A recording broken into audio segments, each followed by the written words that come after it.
Back live, there's a mechanical problem for a couple of the Française des Jeux riders. The way that a couple of riders were surrounding it, I would say that Nasser Bouhanni may well be involved here.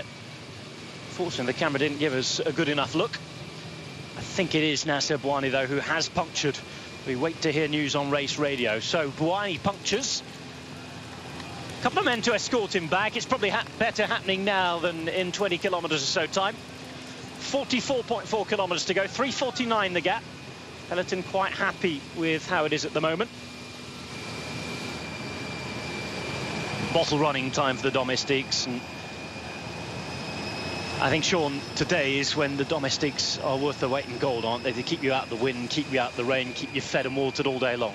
Yes, and also we will see later on, I think, when they start stripping off a bit, taking off the rain jackets, the domestiques will be called there to, you know, to take them and take them back to the cars. And some of the times in the very final, when a rider goes a long ways, maybe into the final 20 kilometres, we see them domestique getting the raincoat, but throwing to the side very quickly, because if you go back at that point in the race, well, then impossible to get back up to the front. So you have to make the calculation as the domestique as well. I can serve better purpose than going back to the car. Stay up front and try and help out your team. If it's a sprinter or if it's the general classification men, you can, you know, do much more than throwing a rain jacket to the side of the road.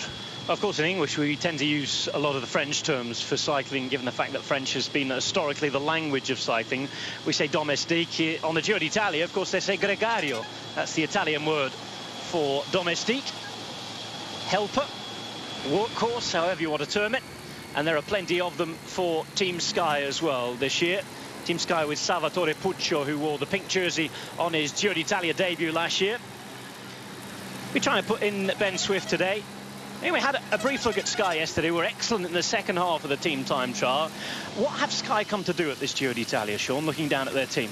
Well, I think if you look at the start list, the riders they've got, stage victories, I think, will be the target for them. And they have a lot of riders. You know, when you see Bosenhagen there, Cataldo, you know, when he's on form, he's a specialist in the breakaway, and when he does get into the breakaway in the end, he is so performant. If you look at his record when he gets into the breakaway, he's seen to be always capable of pulling off a victory, and he has done that here.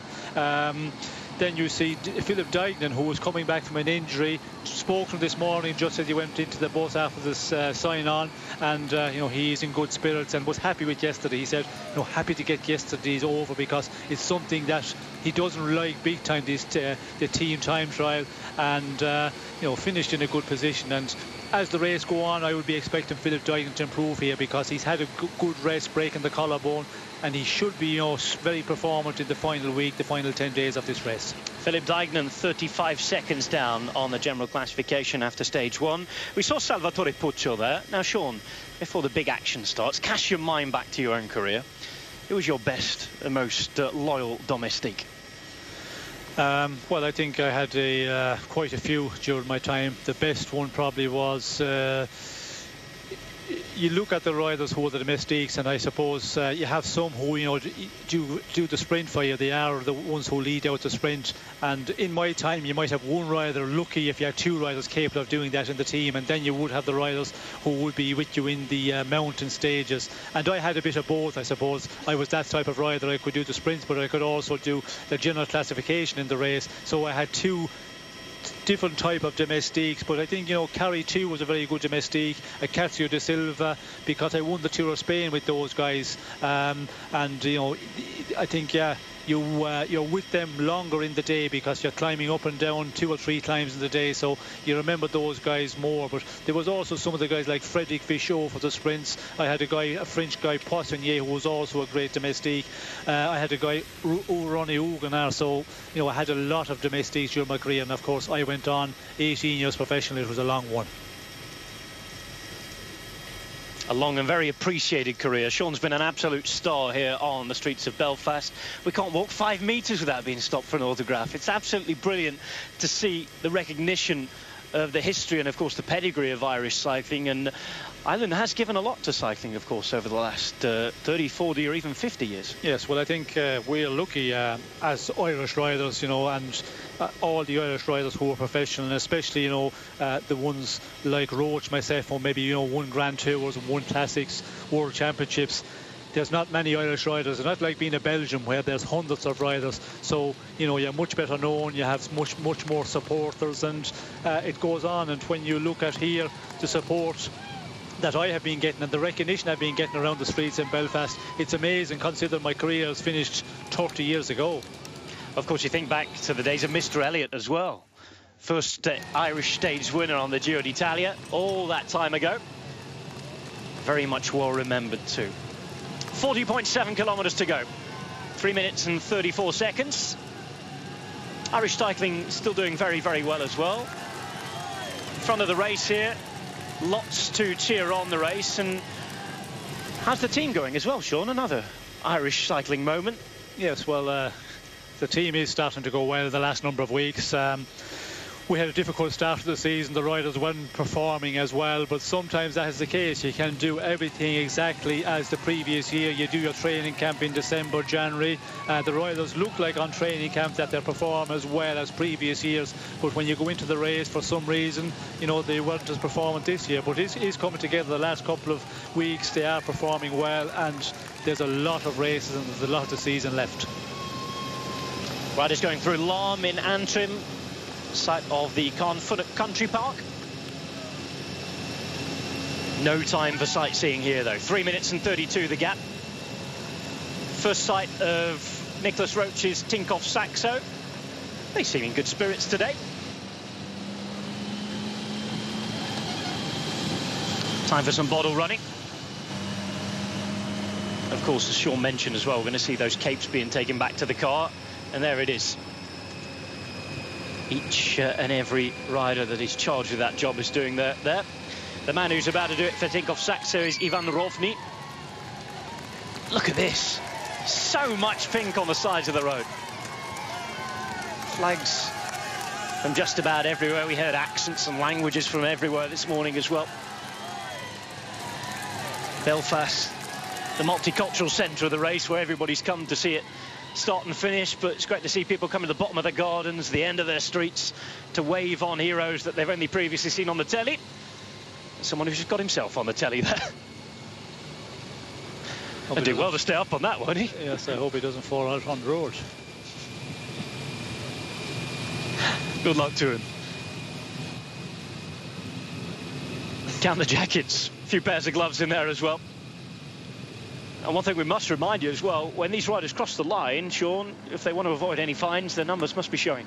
Yes, well, that's something we see, and we will see today, because I think there will be a lot of the riders who will go on to the very end of the stage with the second jersey on, and when they start getting the final kilometres, they will start pulling up their jersey to show their jersey number on the rear. And those that don't better have the Swiss francs ready. 3 minutes and 26. This helicopter shot giving us a better appreciation next to those buildings there, the speed that the peloton's going at the moment.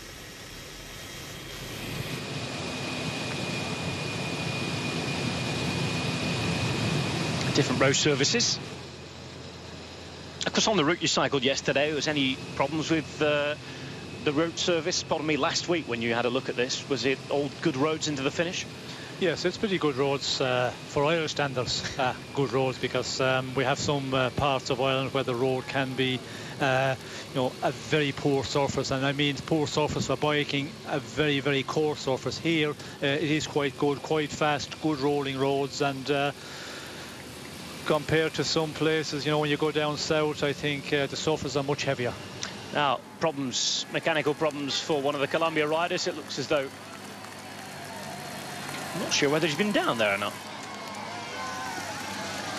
Certainly can see no marks or any loss of clothing. Trying to clip that right pedal in. He's also banging the handlebars as well then.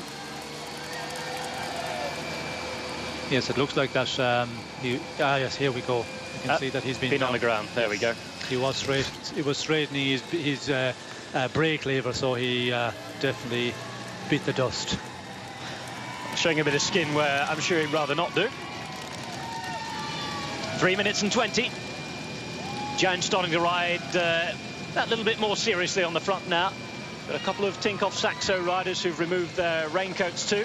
Oh, and we've got a back wheel problem, and a back wheel replacement for the rider from Katusha, the number 188, who is Angel Vicioso, former winner of a stage on the Giro d'Italia, but of course he won the stage on a day that I think we'll all rather forget, which was that sad day that Walter Vaillant passed away 3 years ago yesterday.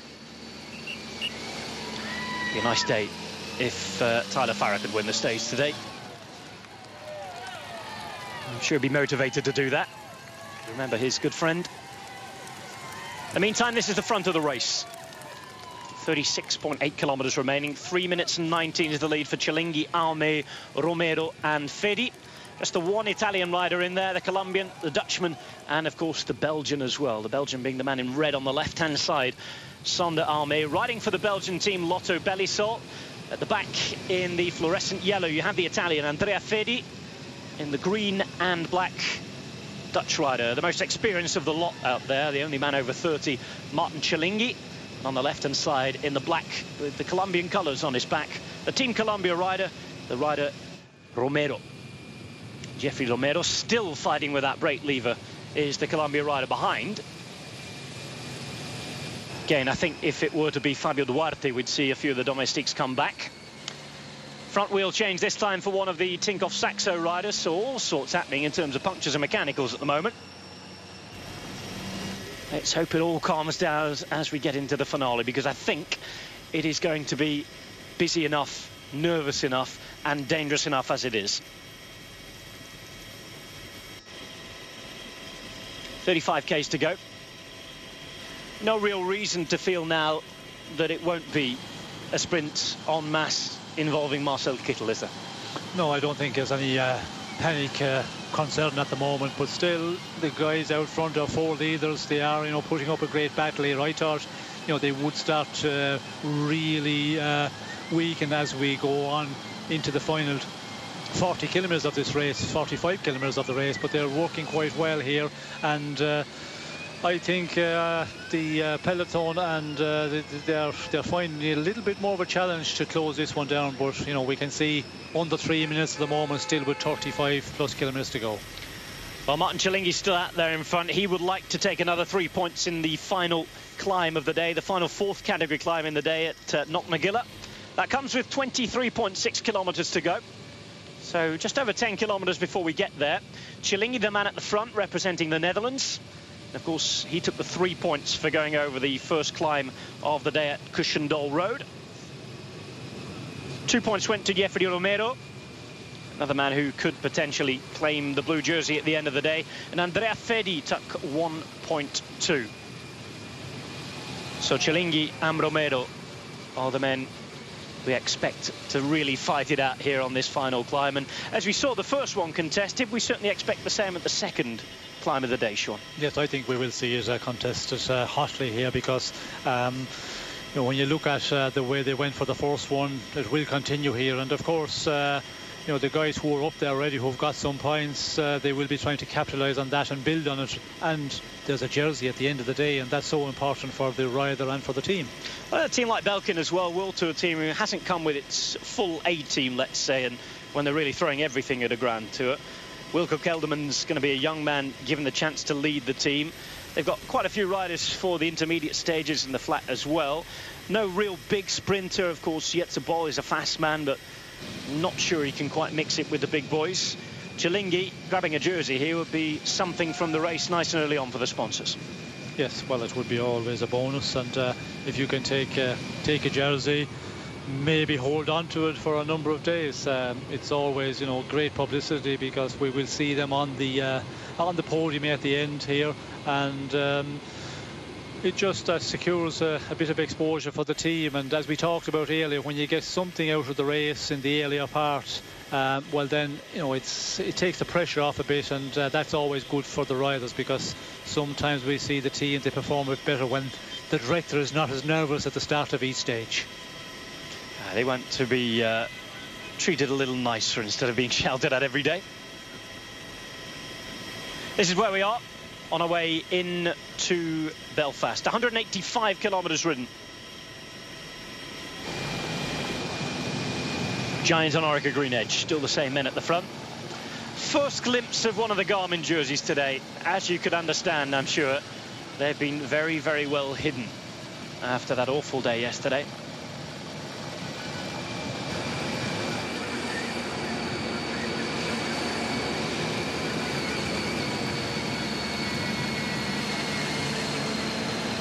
Columbia behind. A few riders escorting the rider who had the mechanical problem.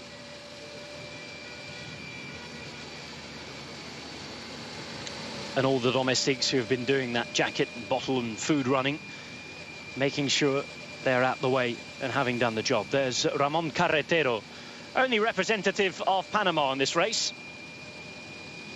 Riding today for Francesco Chicchi. Rider who's got so much experience. He'd ridden with Quick Step for such a long time as well. Now with Neri Sottoli.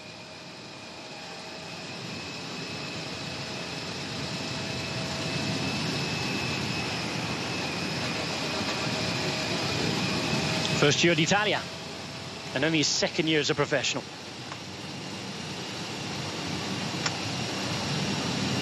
Well, that gap has gone down rather quickly now. 2 minutes and 23, Sean. Just suggests that there's been a waking up of everybody behind. Yes, I think possibly wake up, certainly. I think the peloton is upping the pace all the time, and out front, as you get closer and getting closer to 30 kilometers to go, they've been out there for a long time. It's normal that they're starting to feel the pressure here, and the four leaders, I think, are starting to suffer now. And the average race speed has gone significantly up. 41 kilometers per hour now, the average. Of course, you look at the time schedules today, and 41 is about the medium average time that we expected them to come in today. It's not been a fast nor a slow day. No, and I think we also have to always take into the calculation the wet roads. That is always going to slow down the average, because you have to knock off your pace a lot of the time going through the villages, where in the dry conditions they would just go full gas through all those towns, all those villages, and that has been not the case today, because they have had wet roads right from the start. Well, if you think the weather's bad today, you should see some pictures floating around on social network of Passo Gavia today. Several meters of snow still up there in the Dolomites, and we cross our fingers that by the time we get there at the end of the month, something has melted. If not, the snow ploughs have done a good job. Yes, and I think the riders will be hoping that it will get better as we go on this race, because starting out the first days here, they certainly don't want to go on in these conditions.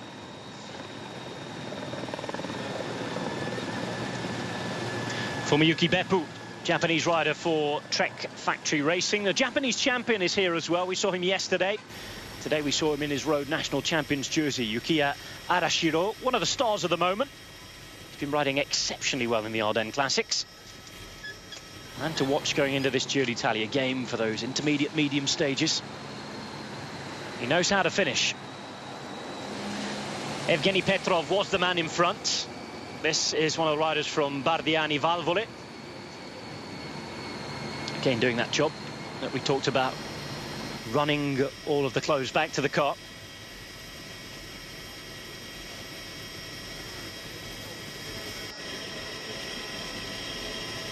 ...31 kilometers.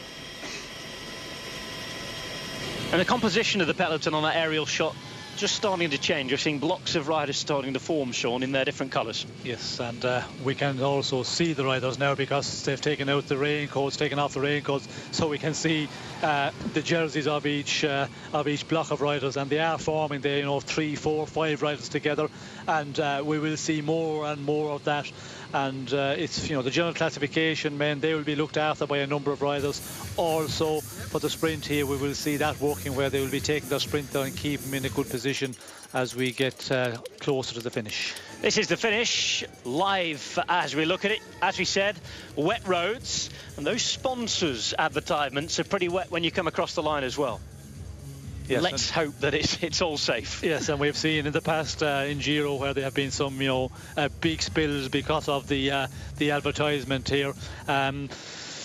Hopefully that it'll dry off before the finish. That's what we need here to make it a bit safer. And it's just 5 minutes we have a very bright sunshine, then it just gets clouds over, it darkens again, so it's just changing so much all the time here. And it doesn't look like that we're going to get real good conditions where it's going to dry out totally for the finish. Well, 10 kilometres to go before the bar closes. Brent Buchwalter, who actually went down in a training crash yesterday.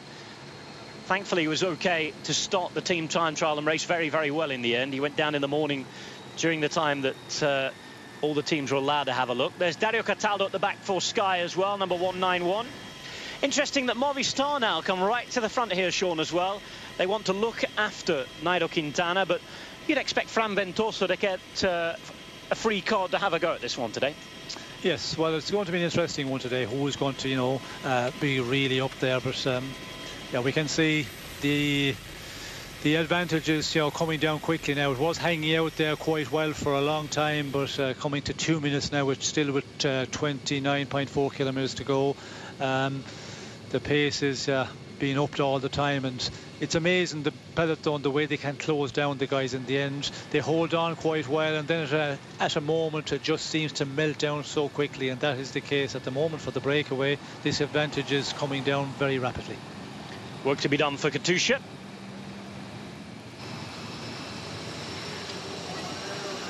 Skyrider at the back, going back to the car as well. Bernie. We were talking to Bernie, we mentioned him early on. He was well dressed up for the weather. We were talking about Domestiques. He is a rider who's had the chance to ride for himself during his career, but you're talking of Domestiques, he really is of the deluxe caliber, certainly on the flat, isn't he? Yes, well, you know, he's a super domestique. Also, he's the one who, you know, experience. He has got all of that, and we've, you know, seen him so many times. He's the one, when they are controlling situation, he, you know, takes the role of captain de route and gives the orders, and you know, tells the riders how fast they need to ride, or if they need to slow down a bit. We've seen that so many times, and he's a rider as well. He's had some great performances and stuff in the classics. Just that little bit off of winning a big one. He was, you know, there close a number of times, but just that little bit off the pace to pull off a big one in his career. Still got time. Of course, every spring he'll have a go, and he'll keep going. You mentioned Domestiques. We had a bit of chat about how valuable they are. Again, for people perhaps tuning in for the first time to Grand Tour racing, you talked there about the capitaine de route, the road captain, the man who gives the orders out. What is his role within a team, and is he the most respected rider?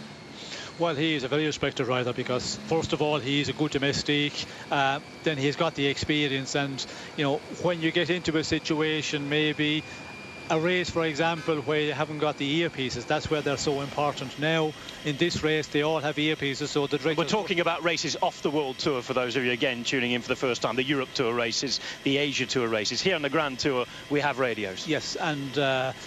you know, it's much more easy for the director sportif to relay information here to the riders, but outside of that, when they're, you know, doing the races without the radios, where they're not allowed, well then the captain de route is so important that he can make decisions.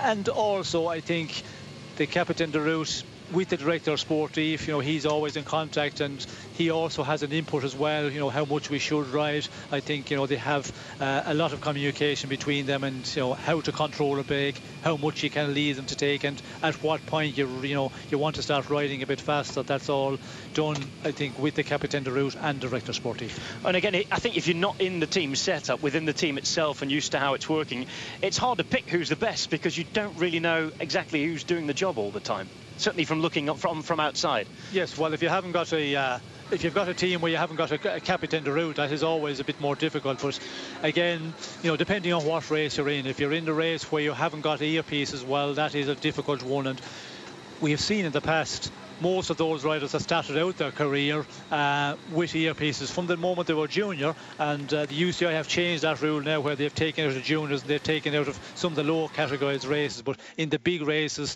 the World Tour, the big classic races, they still have got the radio, so it's easy for the riders to get orders from their director sportif.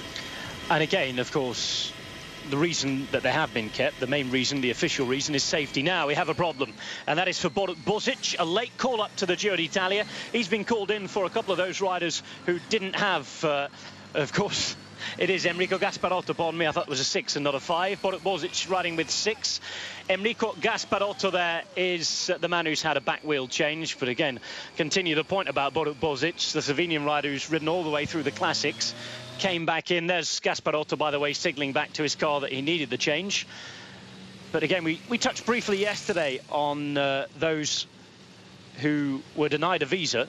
And of course, Astana having to make those 2 late changes, Bozic being one of those. Back to the breakaway, 1 minute and 44, 26.2 kilometres to go.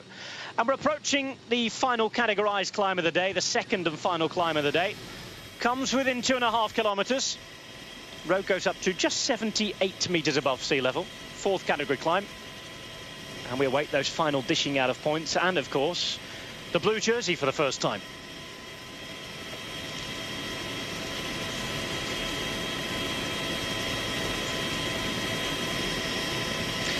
.9 kilometres to go, approaching the final climb of the day at Knocknagill. Just after that, in Carrickfergus, we're going to have the only intermediate sprint of the day as well. It'd be interesting to see if you think that following the climb, the peloton are going to take that to try and get intermediate sprint points for the riders out there, or they're just going to think about the stage win now. I think peloton are not really pushing for the intermediate sprint here, because if they were, they would be pushing on a bit earlier. The advantage at the moment, 1:41 to the break, to the 4-man breakaway as we come first of all to the GPM point. But I think we will also see our 4 leaders going on and contesting the intermediate sprint of the day and also the time bonifications. Here we go, and the attacks are coming early again, very, very early indeed. Lotto rider, it's Sander Armé up the front in the red. He was the only rider with no points on the last climb, by the way. Martin Chilling in second place in the green there. We're going to be told how far exactly they are to the top of this climb.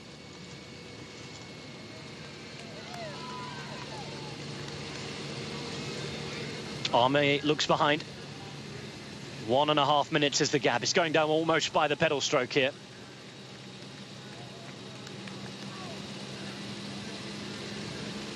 Chillingy, the man to focus on, looks behind. He wants that jersey today, they all do, as does the Colombian rider. Remember, he was second on that first climb. Still a chance for Fedi as well, who took 1 point. He's right at the back in the luminous yellow there. Armé out on the right hand side, looks round. It's almost like the finish to a stage. There's the cat and mouse.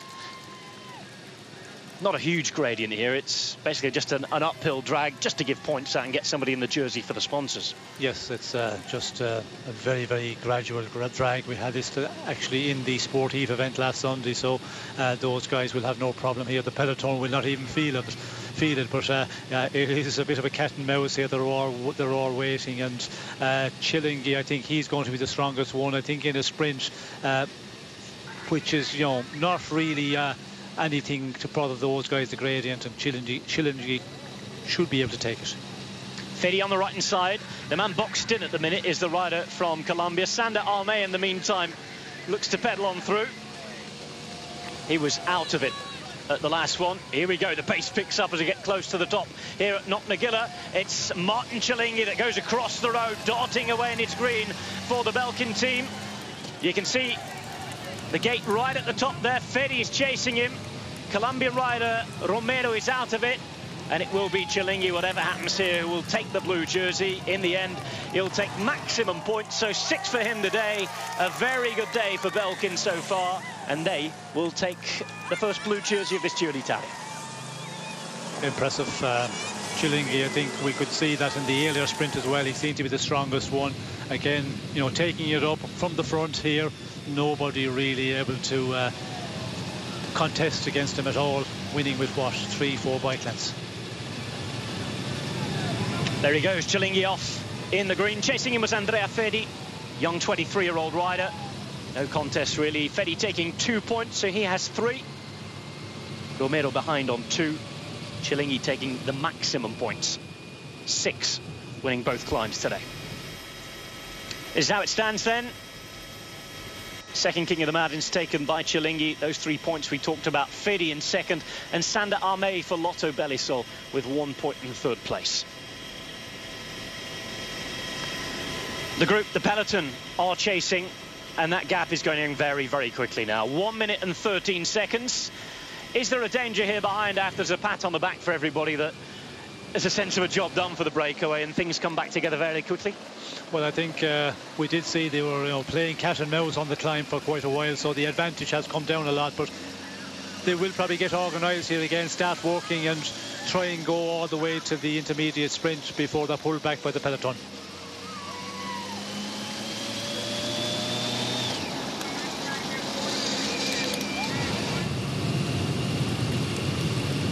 That's the group for coming over the line.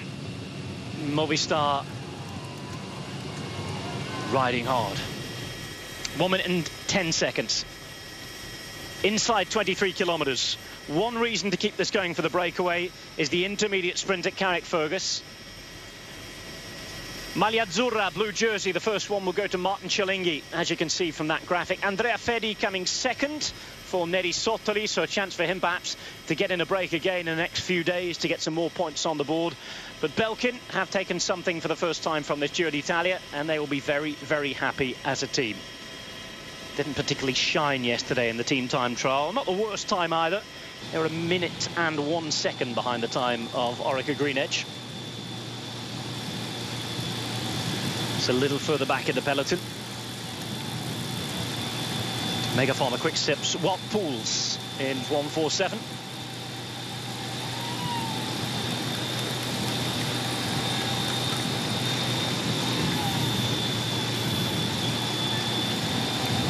Philip Dijkman there at the back as well.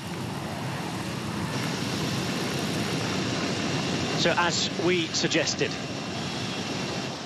it's all about the GC men as well as the sprinters. It's going to be very, very chaotic there. And the way Grand Tours are ridden now, with keeping these GC guys safe at the front of the long trains, does that mess things up and interfere with the plans for the sprinters at the end of a stage, Sean? Yes, it certainly does. And we've heard that from some of the teams, the sprinters teams, not too happy in the first days of the big tours, because the general classification men with their domestiques are up around the front, and they're in there in that top 25-30 positions. And we have heard that the sprinters and the sprinters teams do not like that. They feel that they're hindering the progress of the train, of the sprinter, and but they all have the interest, and everybody is a little bit concerned about the crashes, so they all want to be in the front. And that equals that you have the sprinters and the general classification men want to be there in the top 30 places of the peloton.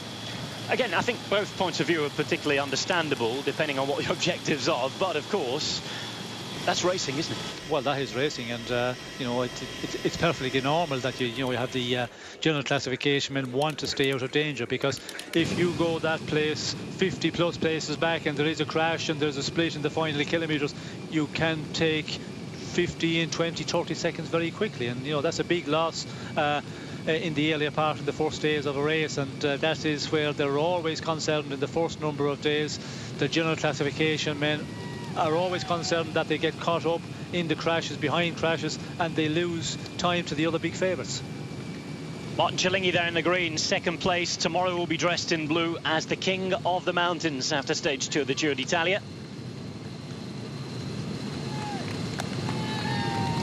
20 kilometres to go. Giro d'Italia stage 2 on the way in to Belfast.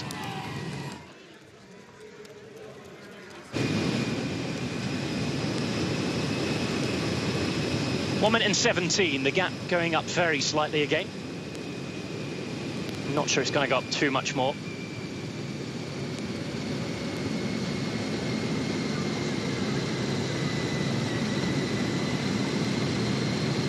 Gap down at 1 minute 20 with 19.5 to go.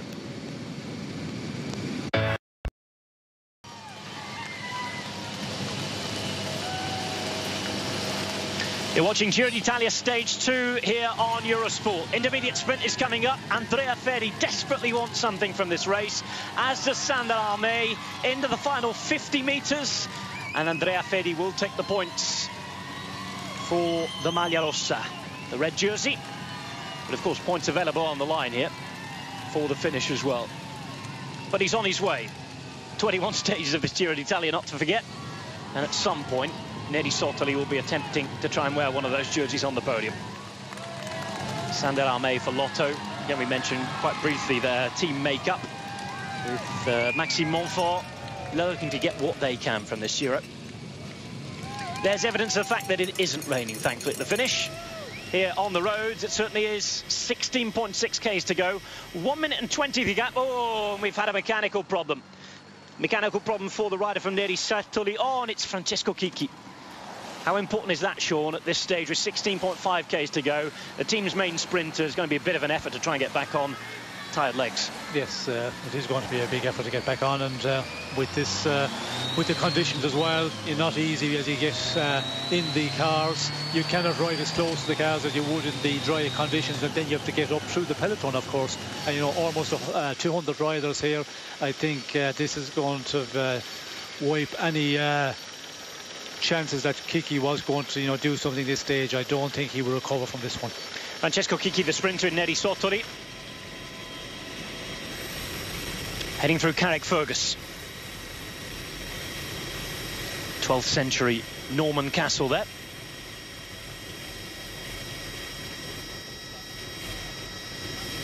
Next, passing through White Abbey, then into Belfast itself. We saw it yesterday, decked out in pink for the Giro d'Italia. It is an incredible effort. The road furniture begins to return. We've had straight coastal roads, and even when they haven't been straight, there hasn't been too much in the way. Everybody has to wake up here, Sean. Yes, certainly. Anybody is not woke up here, they will find themselves on the deck very quickly. As we can see here, you know, the furniture is starting to appear, and the conditions are just horrible. You know, very wet roads, and we can see here at the finish line it's not raining, but it is getting very dark, and it looks like that it's going to be this conditions. If not raining down on top of them, the roads will certainly be wet. So hopefully we get through here in this first road stage without any major problems for anybody in the race. Elia Viviani's obviously feeling good. Cannondale begin to ride on the front.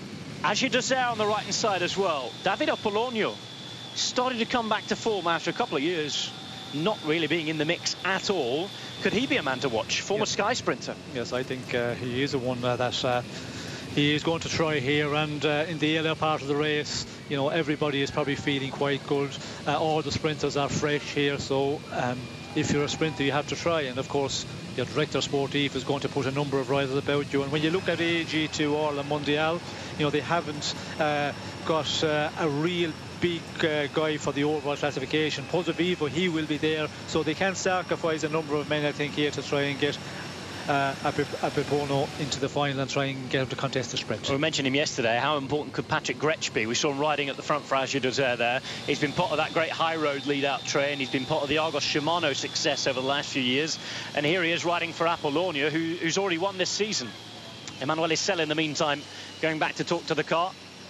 Another man who could be interesting in the mountains. I haven't really seen too much of him since he came back after being told to sit in the naughty chair for a while.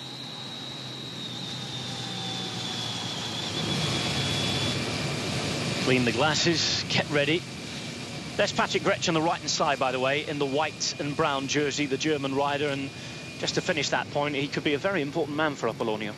Very important. He's the one who can, you know, guide him into the final kilometres. And, you know, from here, 13.9 kilometres to go. To have a guy like that can keep your sprinter in a good position, and if he's really good, he could, you know, maybe take him a long ways to the end of this stage. If not, well, then you have to try and follow the other sprint trains and just work off that. Bling Matthews is ready. Peter Veining alongside him. And Elia Viviani in the lime green of Cannondale, the Italian sprinter, a little further behind. We're about to see Jussi Vaikkonen on the left-hand side. He's got the big white jersey with the blue cross on. He's the Finnish champion. And we talked about Nasser Bouhanni before. Vaikkonen is going to ride on the front to keep the pace and tempo high. But the men to watch at the end are Sebastian Chavanel and Murilo Fischer, who's had so much experience in the Garmin team. And each and every important man, we talked about the road captains and the important men who will tell you where to be at the right moment. This is where they come to the fore. Yes, well, from here on, it's so important, and experience is of real importance here, because there is a time where you have to push on a bit, but then there could be a moment where you can just draft off the other teams, but you have to be careful not to get crowded out, and that is a difficult one. The wet conditions as well, if you find yourself crowded out, then to get up to the front again, it takes a big effort, and that's where the experience is very important. Martin Cialinghi there, Time for a drink for Sander Almé before he discards the bead on. 1 minute and 8 seconds. Still the roads awash with pink. Emanuele Sella, in the meantime, back towards the back of the bunch. Colombian rider there is Chalapud, Robinson Chalapud, just with his number showing. You get the feeling that he's one that's not going to remove his jacket on the way in. He's all ready for the run-in. 1 minute and 6 seconds. Really good fight by these guys out front. Yes, we can see Chalingi there is pushing on, and they're all contributing quite well. The four, working strong together, and we can see that the peloton is going to have to, really up the pace in the final 10 kilometers to close down this just over a minute advantage for the breakaway. Yeah, more spectacular coastline before they'll dart inside to Belfast. Capital of the region, and a region that's put on a really good show over the couple of opening days of the Giro d'Italia. Tomorrow we move south, symbolic border crossing before Dublin has its turn to host the Giro d'Italia. At the minute, though, there's plenty to play for on stage 2. The gap for the first time today since the break went in the early parts of the stage has gone below a minute, and we have several times now riding on the front.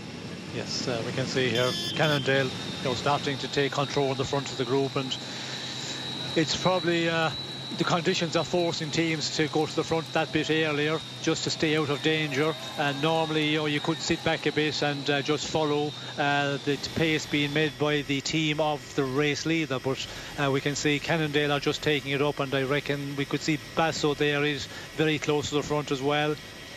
Basso will not like those conditions, the wet conditions. He certainly will not, and the team are doing the job best possible. Stay very close to the front in the top 5 or 7 riders, and try and keep him out of danger. Basso wants to be kept safe. These are our 4 breakaway men, just in case this does come to an end very soon. They are Cialinghi, Almé, Romero and Fedi. Hats off to them. It's been a brilliant ride today.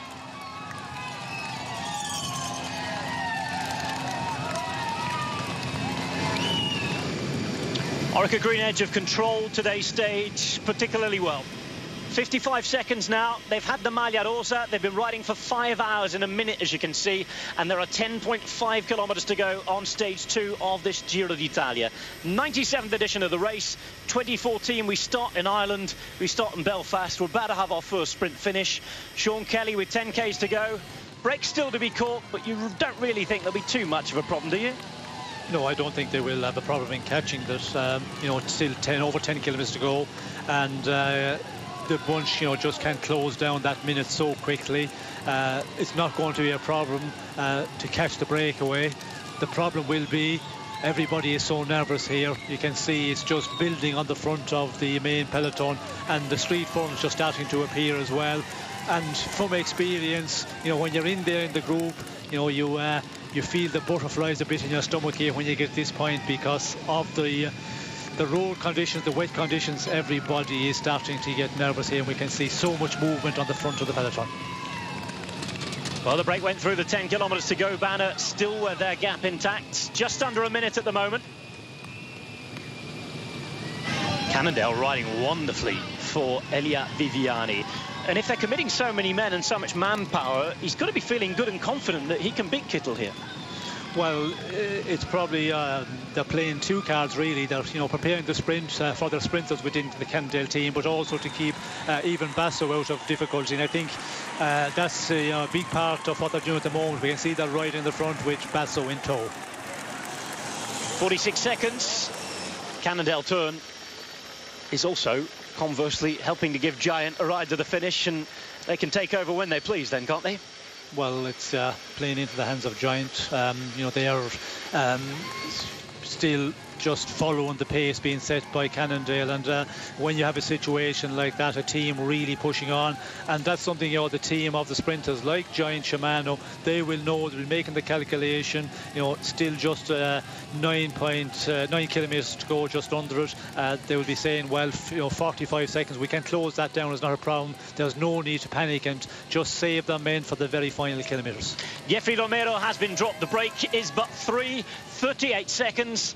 Arme on the left-hand side, Fedi coming through in the yellow, and behind him Martin Cialinghi, who will be the king of the mountains at the end of the day. A pink roundabout as we're on our way into Belfast. Just over half a minute is the gap. This is going to be very fast, very quick, and we hope very safe. There's a lot of potential for sprinters, riders, just about anybody to end up on the floor. The road here is a little drier than the one on the finish line at the minute, which looks quite slippy. I'm nervously looking out the window of the commentary box again. Those advertisements have raindrops on them.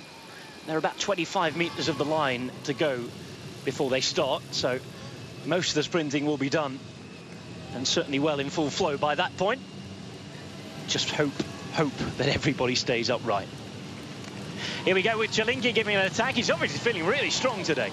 Yes, he is feeling strong, and you know, we've seen Cialinghi in the breakaways of past. He is, you know, real powerful in the end, and he is the strongest one in the GPM classification. He was, you know, the best, the fastest one, but also the strongest one. And here, you know, he's really dishing it out to the other guys and going to ride off alone. And unfortunately for him, 28 seconds still with 7.6 kilometers to go. If he had, you know, a much bigger advantage, a minute and a half at this point, well, then Cialinghi, you know, would be the one who could go all the way. Oh, and a flat tyre. Puncture right at the back for the Belkin rider Jos van Enden. He needs a new back wheel. He'll ride on as much as he can until the team car comes, but I'm afraid he's going to lose time on the GC today. Yes, and I don't think he's panicking. We can see that he's just rolling along, waiting for the car to come up, and there's certainly no urgency about, you know, getting the quick wheel change. He's just going to make the wheel change and float in, and as you said, he's going to lose a bit of time here on the main peloton. Martin Cialinghi's last win came on stage 2 of the World Ports Classic last year.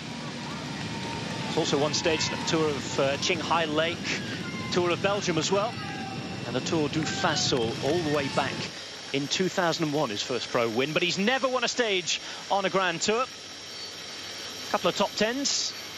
This, by the way, his 3rd Giro d'Italia. Cannondale still with plenty of bodies in there. Almost the entire complement of 9 riders.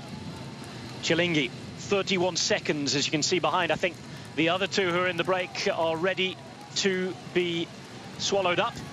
10 pro victories, as you can see, we were just talking about then. Pro since 2005. Martin Cialinghi now 37 years of age. 6.1 to go. Still Cannondale in control. Looking down for those jerseys of Giant Shimano. Megaphone, the quick step, still well positioned. Sky and Ben Swift. Oh, it's a tiring job out there. Grits his teeth, gets on with it. Don't look behind, don't waste any time, Martin. Cannondale going great guns. 26 seconds. A few gaps starting to appear at the back. The interesting thing as well with the team time trial, Sean, is you get general classification gaps straight away. So there's already guys who lost a minute or 2 yesterday. Yes, well, I think the guys who lost yesterday was maybe a little bit of unluck really, you know, and at the moment here in the bunch we can see it is really being pushed on, and it's Cialinghi is really putting up a big performance here. Still 23 seconds, considering the way Cannondale are riding. They have been for the last, you know, almost 10 kilometers, really pushing on, and this advantage is holding up quite well. Is there a moment here where Française des Jeux and Giant have to get involved, Sean, or is it still very much let's leave it to Cannondale? Well, I think you know, they've made the calculation that they should be able to pull back, but Cialinghi is proving to be a bit more difficult, but they're just leaving Cannondale do it all for the moment.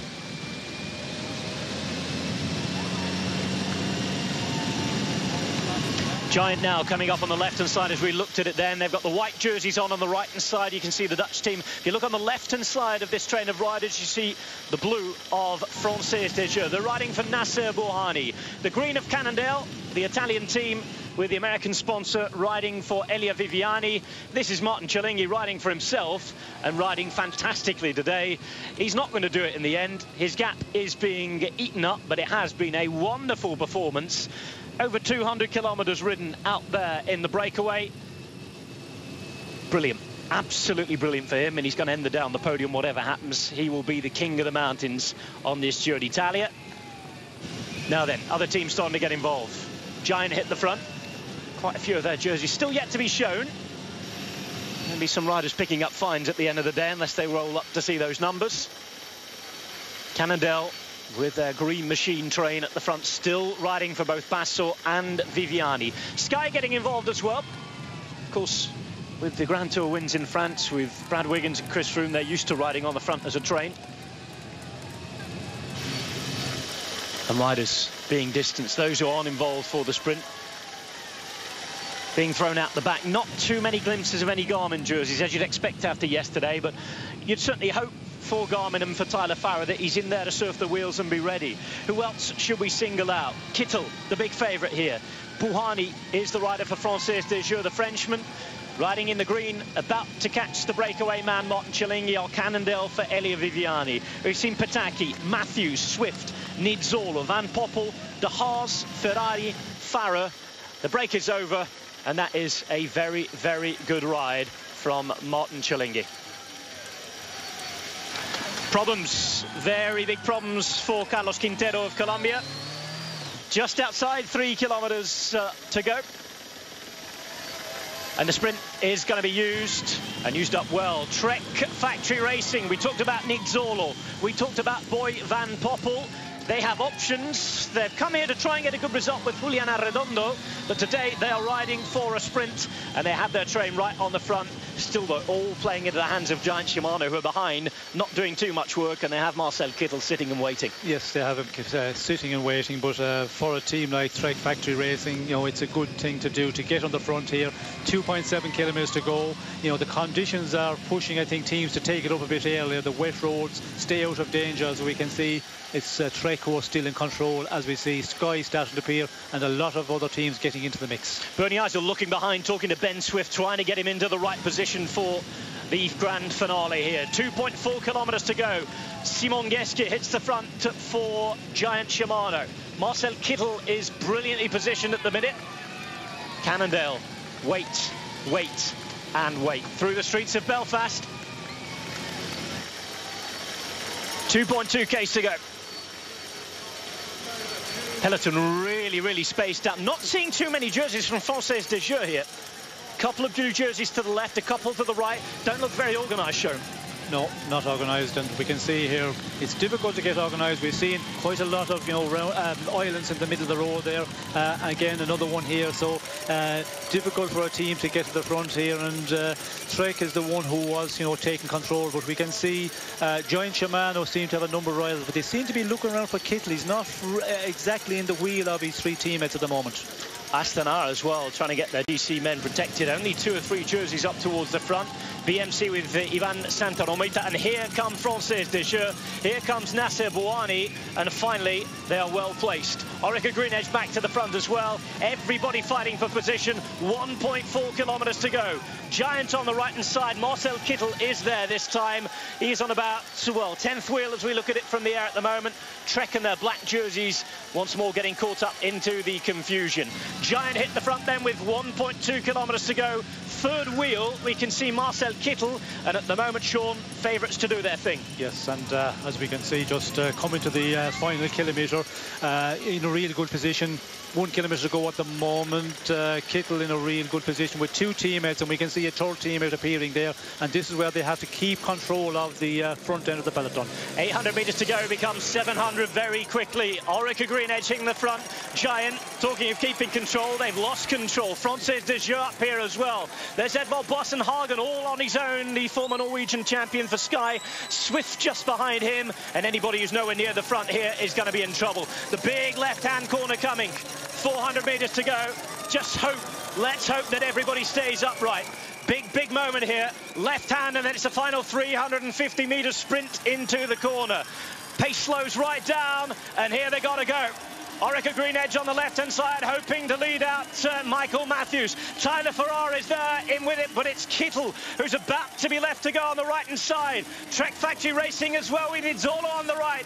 Real problem here, but it's Kittel who's going to go all the way. Kittel who takes it, didn't really have any competition. Slight worried moment.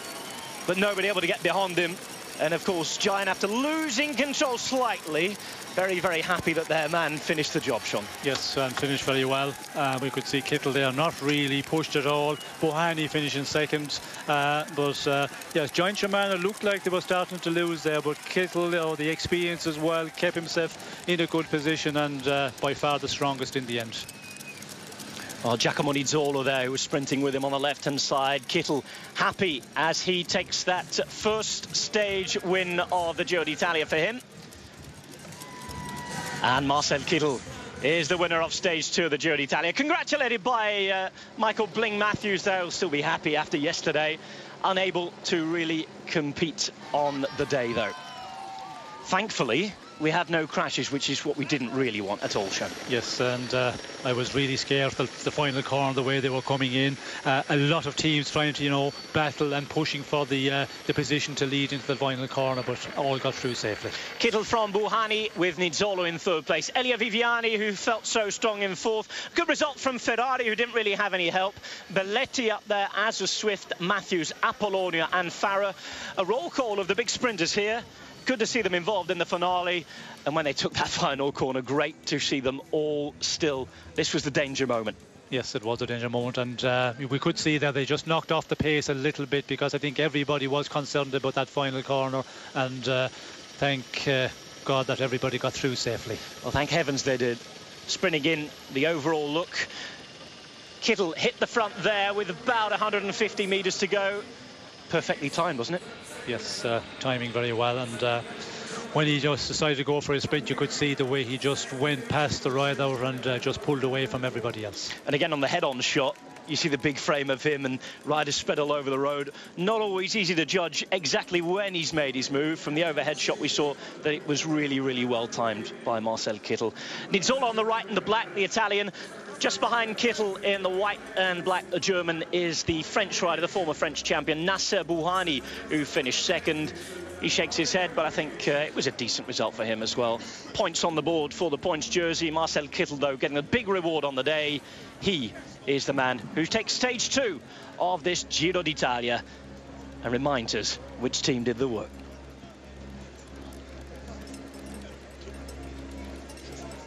There's the finish. A couple of bike lengths from Bouhanni in the end. Nizzolo just getting the better of Elia Viviani a little closer. And you can see Swift and Ferrari there as well. Farah into the top 10. Not really competing for the final stage win, though. Average race speed 41.954, so a medium to quick day. A good day on the Giro d'Italia, despite the bad weather. Thankfully, it wasn't raining at the finish. We've had so much great support here in Northern Ireland. Tomorrow, we move to the Republic of Ireland and Dublin. He'll be hoping to repeat the feat. Today was the real danger. They braved the wind. They braved the rain. They did it, and thankfully, after yesterday's problems, we had no more real bad accidents or anything like that. Kittel took the win. And it's time to go off and celebrate. Well, they've been the best in the business over the last 18 months or so, have Giant Shimano. Then under the name of Argos, now under the name of Giant. And Sean, a final word from you on today's stage. Yes, it looks as though they were maybe losing it a little, but they controlled the day pretty well with Orica Green Edge today. Yes, I think controlled very well. Did enough for Kittel to get him into a position there for the final run in. Everybody will be happy that they all got through without any major problems considering the weather conditions.